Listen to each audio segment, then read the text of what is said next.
আমি আজি ৰঙিয়া চহৰত যিসকল ব্যৱসায়ী আছে ব্যৱসায়ীসকলৰ লগত অকণমান কথা পতাৰ কাৰণে আমি ওলাই আহিছোঁ আৰু ব্যৱসায়ীসকলৰ সহায় সহযোগিতা পৰামৰ্শ দেখি আমি যথেষ্ট সুখী আৰু এইবাৰ যে পৰিৱৰ্তন নিশ্চিত সেই কথা 100% সত্য।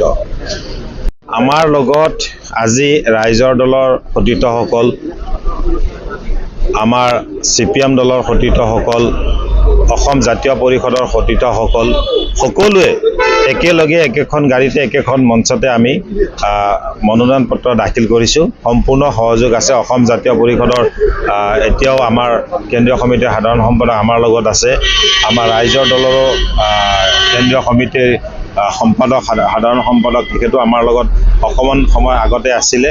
গতিকে সম্পূৰ্ণ সহযোগ আছে। এবাৰ নিশ্চিতভাৱে 100% সকলো কংগ্ৰেছ কৰ্মীৰ লগতে আমাৰ বিৰোধী ঐক্য মঞ্চৰ সদস্যসকলে যৌথভাৱে আমি এবাৰ নিৰ্বাচনত প্ৰতিদ্বন্দ্বিতা কৰিছোঁ।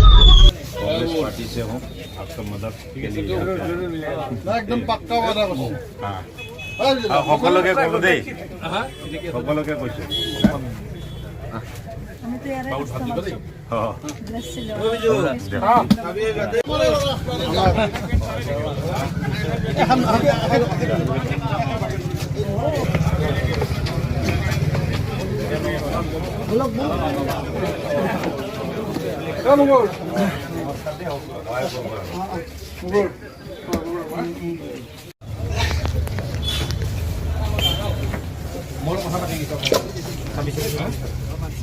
মোৰ কথা পাতাই আছে। নমস্কাৰ, মই প্ৰাণজিৎ চৌধুৰী, কংগ্ৰেছ দলত সহায় কৰিব লাগিব।